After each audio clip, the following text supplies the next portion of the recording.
Sebelumnya, Assalamualaikum warahmatullahi wabarakatuh. Perkenalkan, nama saya Alwandi Aryo Bismoko, NPM 208620654, Prodi PGSD semester 3 kelas B.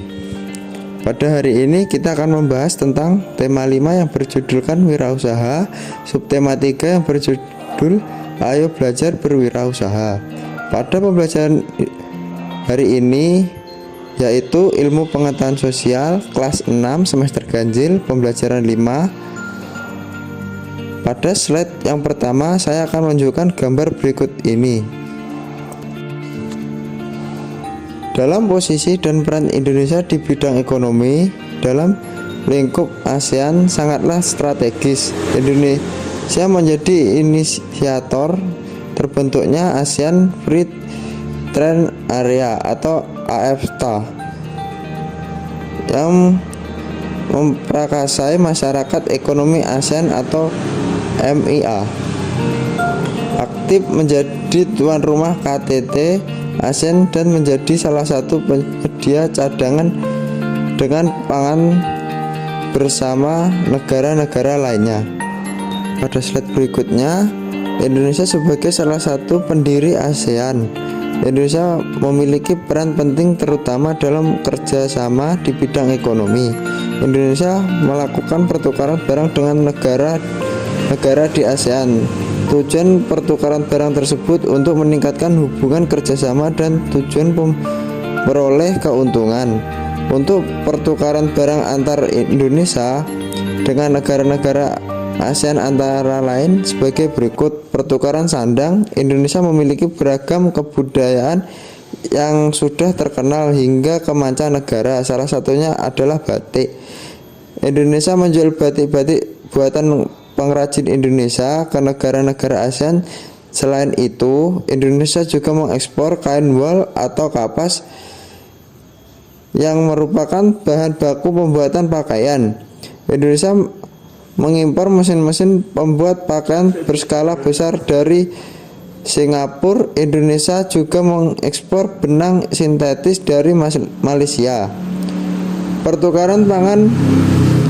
Hasil pangan Indonesia seperti tepung tapioka, lada, dan kina diekspor ke Singapura, sementara itu kopi dan sayur diekspor ke Malaysia.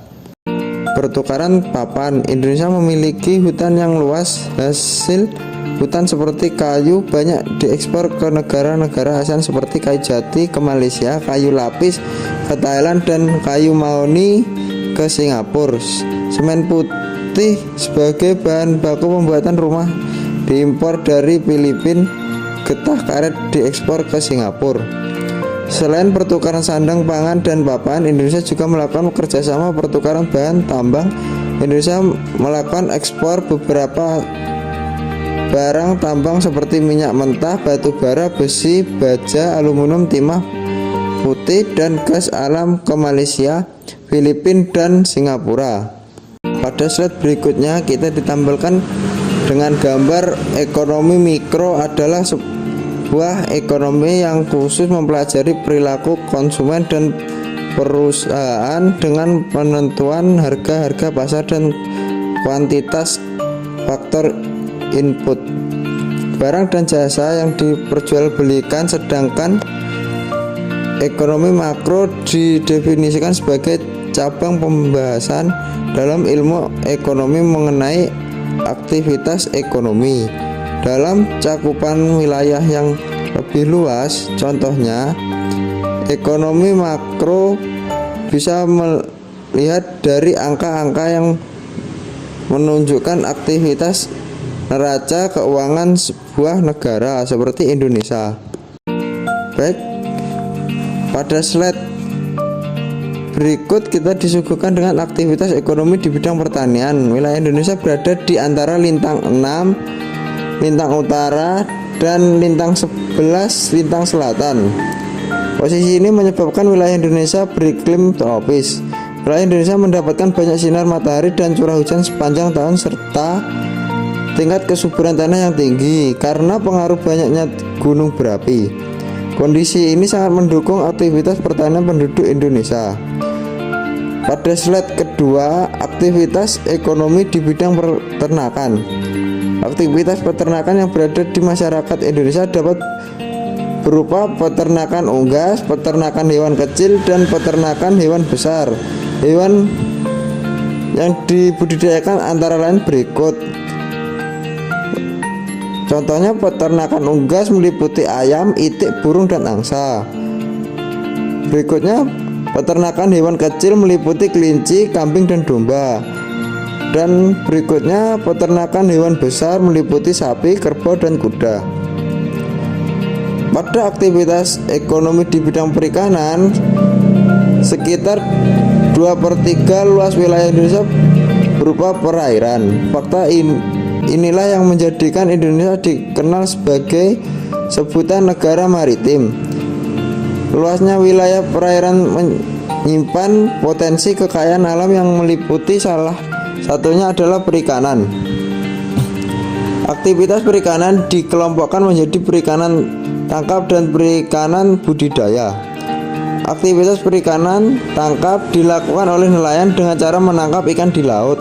Sementara aktivitas perikanan budidaya dilakukan di darat atau di perairan payau. Pada aktivitas ekonomi di bidang perhutanan, hijaunya hutan di Indonesia dipengaruhi oleh iklim tropis yang ada di Indonesia. Potensi hasil hutan terdiri dari hasil kayu dan hasil hutan non kayu seperti kina, karet, damar, dan sagu. Potensi ini menjadikan Indonesia sebagai negara pengekspor kayu. Bagi Indonesia, hasil ekspor kayu menjadi salah satu sumber pendapatan negara. Aktivitas kehutanan juga perlu memperhatikan kelestarian hutan dapat dijadikan dengan cara melakukan tebang pilih dan melakukan penghijauan atau reboisasi lahan gundul. Selanjutnya, aktivitas ekonomi di bidang pertambangan. Kekayaan alam di Indonesia juga terkandung di perut bumi, yaitu beberapa barang tambang. Di wilayah Indonesia terdapat barang tambang minyak dan gas atau migas serta barang tambang non migas. Contohnya, barang tambang non migas antara lain emas, perak, tembaga, batu bara, biji besi, nikel, aluminium, intan, pasir besi, dan bauksit.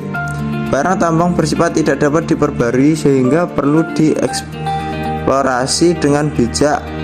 Ketersediaan barang tambang harus dijaga bagi kebutuhan masa kini dan masa mendatang. Selain itu, perlu dicari sumber daya alam alternatif agar sumber daya alam tidak lekas habis. Selanjutnya, aktivitas ekonomi di bidang industri.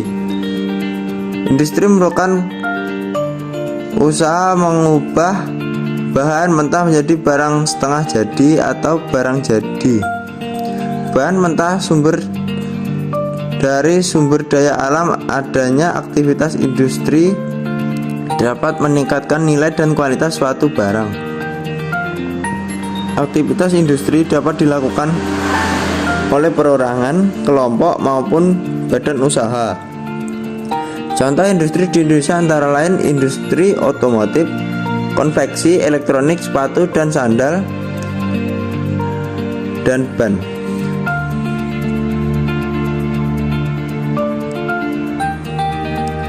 Aktivitas ekonomi di bidang perdagangan. Aktivitas ini dilakukan masyarakat untuk menyalurkan barang atau jasa dari produsen ke konsumen.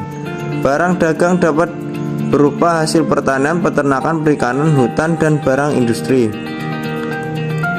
Aktivitas perdagangan bisa dilakukan tanpa perantara ataupun dengan perantara. Produsen dapat menggunakan keperantaraan untuk menyalurkan barang atau jasa kepada konsumen. Contoh perantara dalam perdagangan antara lain pedagang besar atau grosir, agen, dan pedagang eceran. Pada perkembangannya, Aktivitas perdagangan juga melibatkan masyarakat luar negeri. Kegiatan perdagangan antar negara inilah yang dikenal dengan sebutan ekspor impor. Aktivitas ekonomi di bidang jasa. Sebagai negara kepulauan, Indonesia dihubungkan oleh selat dan laut. Untuk menjangkau antar pulau dibutuhkan sarana transportasi di Indonesia. Sarana transportasi meliputi transportasi darat, laut, dan udara. Tidak hanya itu, untuk menjalin komunikasi juga diperlukan sarana komunikasi. Kedua sarana ini menunjukkan aktivitas ekonomi masyarakat di bidang jasa.